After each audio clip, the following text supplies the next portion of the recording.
Updates చూద్దాం. భవిష్యత్తులో భారత్ ప్రపంచంలోనే తృతీయ ఆర్థిక వ్యవస్థగా ఎదుగుతోందని ప్రధాని నరేంద్ర మోదీ అన్నారు. అంతర్జాతీయ ఏజెన్సీల అధ్యయనంలో ఈ విషయం వెల్లడైందని తెలిపారు. బుధవారం గుజరాత్లోని గాంధీనగర్లో జరిగిన వైబ్రెంట్ గుజరాత్ సదస్సు 2024లో ప్రధాని పాల్గొన్నారు. ఈ కార్యక్రమానికి యూఏఈ అధ్యక్షుడు Sheikh Mohamed bin Zayed Al Nahyan ముఖ్య అతిథిగా పాల్గొన్నారు. ఆయన రాకతో భారత్ యూఏఈల మధ్య సంబంధాలను మరింత బలోపేతం చేస్తుందని మోదీ అన్నారు.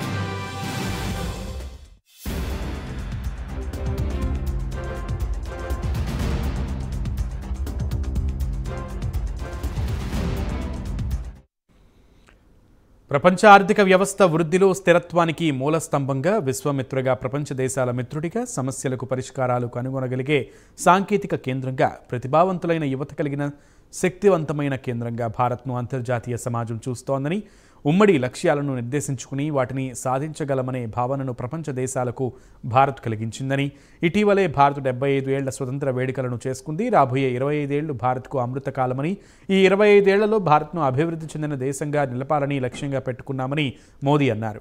ప్రపంచంలో భారత్ 3వ ఆర్థిక వ్యవస్థగా ఎదుగుతుందనేందుకు నాది భరోసా అని ప్రధాని మోదీ వైబ్రెంట్ గుజరాత్ సదస్సులో మాట్లాడుతూ అన్నారు.